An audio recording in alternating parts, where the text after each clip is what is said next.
Hi, I'm Chris Wilson from Grinding Gear Games. This is our second Path of Exile Build of the Week video, which focuses on an interesting character that one of our players has submitted to us. In this week's news, we unveiled the first screenshot of Act 3's town and posted its music on the audio section of our site. We also released some snippets of voice acting that we've been working on. Feel free to check them out at pathofexile.com. The character that I'm showing today is zriL's witch called Liraz. I'm sorry if I got the pronunciation wrong. This character caught my eye because it's a pretty successful attempt at creating a melee witch using a few interesting synergies. He's primarily using two combat skills, Elemental Hit for fighting single targets, and Cleave for multiple targets. Let's first examine his passive skills. This is the current version of Path of Exile's passive skill tree. It currently has around 1300 to 1400 nodes, which support a large degree of character customization. Each character starts at different locations, with the witch starting here. The most important passive that he chose first is this keystone called Eldritch Battery, which converts all of his energy shield to mana. You may wonder why this is a good idea, considering his character is designed for close quarters melee combat, where the energy shield would be useful, but the additional mana allows him to use several auras that increase his lethality and survivability. Most of his passive allocation occurs closer to the Templar starting area. In addition to picking up elemental damage passives, he grabbed a large number of defensive combat skills. This choice of Inner Force is interesting because it boosts the effects of the 4 auras that he uses. One thing that I find fascinating about this character's itemization is that they use items of many different rarities for different purposes. Their boots and belt are magic, allowing them to stack different stats that they want, in this case life. They also have a good set of melee rares, and of course specific uniques that define the build that they want.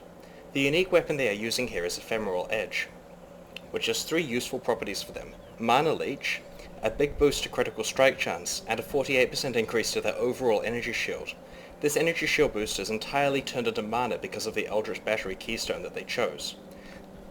They're also using Vol's Protector, a unique armor which grants them a power charge whenever they deal a critical strike. It halves their mana total, but they have plenty to spare. The player's flask choices support this build as well. Because he has so much mana and mana regen, he doesn't need to have any mana flasks, instead using 3 health flasks and 2 special purpose utility flasks. The Granite Flask adds 10,000 armor for 4 seconds, which is useful in situations where you are being swarmed. The Diamond Flask causes all hits to become critical strikes for 1.5 seconds, allowing the player to get a lot of power charges from their unique armor.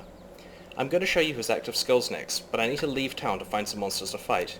The area that I'm demonstrating here is a level 53 area, which is about 3 levels above this character.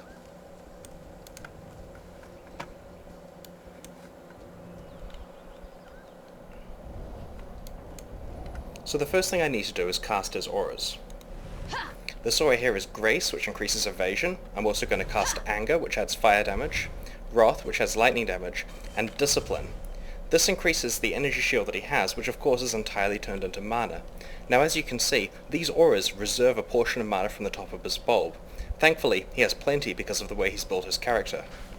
In terms of the combat skills he has, as I mentioned before, Elemental Hit allows him to strike specific melee targets for quite a lot of damage. You can see I use the Enfeeble Curse there,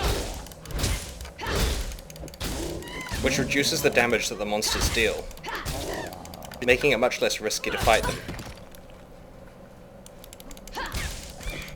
As you can see, the character currently has passive power charges orbiting around it. These increase the critical strike rate.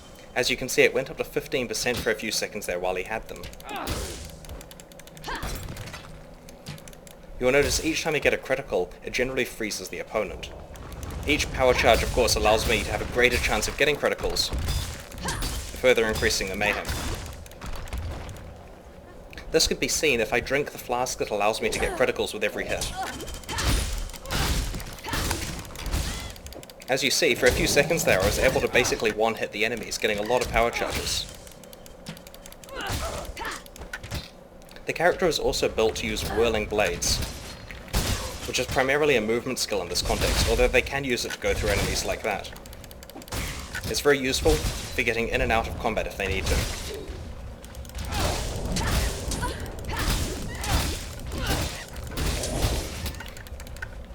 During combat there, I used the Granite Flask to get 10,000 armor. This enabled me to resist some of the damage that I was taking.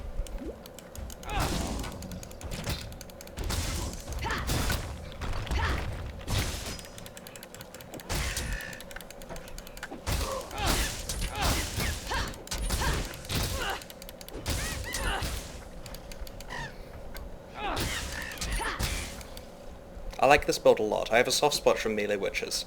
Most witches are built as casters, so it's really nice to see one that's this effective in merciless difficulty using a melee weapon. I also like the fact they used uniques in an intelligent way and abused one of the keystones so that they're able to use so many auras at once. Path of Exile is currently in closed beta.